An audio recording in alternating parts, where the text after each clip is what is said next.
Have you ever tried one of these cleaning routines and ended up feeling like you were trying to smash a square peg into a round hole?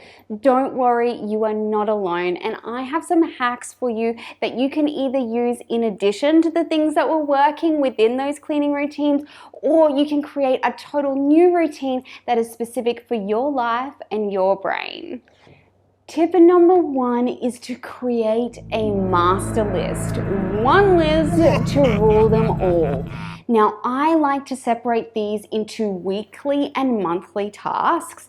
And if you would like to level up your master list, you can even include how long each job approximately is going to take you. That way, you know exactly what jobs you can fit in depending on how much time you have. Using my master list, I have a list of the jobs that need to be done during that week, and I can fit as much as possible into the days that I'm feeling good and the days that I'm at home. So what I can do is, if I've got 20 minutes, I can go through and deep clean my kitchen or my bathroom, and then I can scrub that off the list. The other reason that the master list works so well is that if you have an accident, for example, in your main bathroom, boy mamas, I am talking to you. You know that you can deep clean that bathroom and you will have cleaned up that accident as well as scrubbed something off your master list. The other great thing about a master list is it's so easy to get others to help you. You can give some jobs off that list to your kids to complete during the week. Maybe it's a Saturday morning when you're getting things done all in a blitz. You can assign those jobs and all of you can work together. The other thing is, if your kids have regular jobs, you can put them on their master list and then they can cross them off as soon as they're done. It's really easy for everyone to understand, and if you need to delegate a job, it's super easy. So the master list is the ultimate in not just knowing what the next right thing to do is, but being able to prioritize that as your life, brain, and needs change. Number two, I like to call organic cleaning. And what I mean by this is it's cleaning that is taking place when you're doing the things you're already doing. So some of these cleaning routines where you got to clean certain things on certain days and be in a certain place with certain cleaning materials can make it a little bit complicated and not feel as organic. So some things that I would encourage you to try if you struggle with zone cleaning or cleaning on a certain day is to clean while you're there. So if you are in the kitchen cooking dinner, that's a great opportunity to wipe your backsplash, clean out your microwave, add some extra things to the dishwasher. The real key to making organic cleaning work is to have the things you need wherever you are. So this might look like needing to have a cloth and some spray in every single bathroom so that when you're standing there after you put your makeup on, you can give that bench a quick wipe down and then you can leave that space without having to move anywhere else. The same as what I do in the shower. I've got all of those things already there. In my car, I have a trash bag and some wipes so that I can give everything a quick wipe over if I find myself with a moment in the car. The reason organic cleaning works so well, particularly if you are neurodiverse and have ADHD or OCD, is that it stops you from leaving the place that you are. So you're already in this space and you can do it while you're right there. Tip number three is going to come as no shock to you because you guys know I'm a huge advocate of minimalism, but less stuff is easier to clean. One of the things that you can do and work into your cleaning routines is to make it as easy as possible to declutter. So I am talking about having a basket or a box somewhere that's really accessible. I don't care if you've got to have one in every wardrobe in your house, if you have one in your garage and in your car. If it's going to make it easier for items to leave your home as quickly as possible, that is going to make your day-to-day cleaning so much easier. Another thing that I think we don't think of as decluttering, but it actually is trash.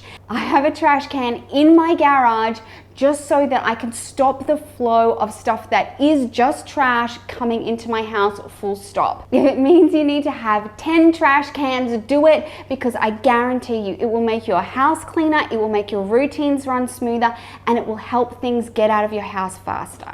Number 4 is focused cleaning. And so this is another great one if you are a procrastinator or if you have neurodiversities, which means you get distracted really easily.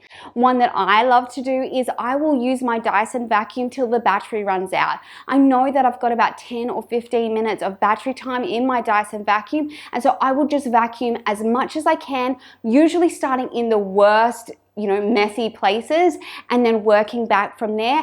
And I'm amazed at how much I can get done in that short space of time, and it means I don't get distracted along the way. Another way you can use focus cleaning is to do one type of cleaning job. So this is really good if you find yourself, if you have to leave a space that you get distracted.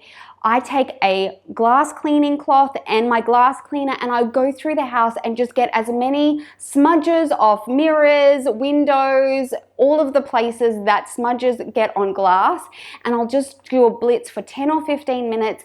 And to be honest, most of the time I can get almost all the glass in my house done in one go. The same thing works for walls. If you just get a cleaning cloth, walk around your house, get any sort of dust or specks that you can see with that cleaning cloth in your hand, wipe some things off your master list all in one go. Hack number 5 is what I like to call the 2-minute final push.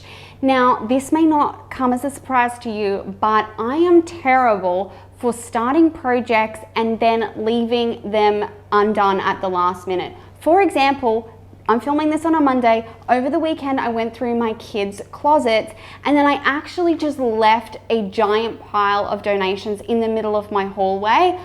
Why did I do this? I don't know, but this happens to me all the time. And so one thing I have found really helpful, particularly if you are a perfectionist, is that if I am doing a job, or even if I've set a timer for 15 minutes, I like to add an additional 2 minutes where I switch gears and I go into that final push. So if I can't complete a project for any reason, there's just not enough time, 2 minutes is enough for me to get it into a tidy state till I can get back and finish it.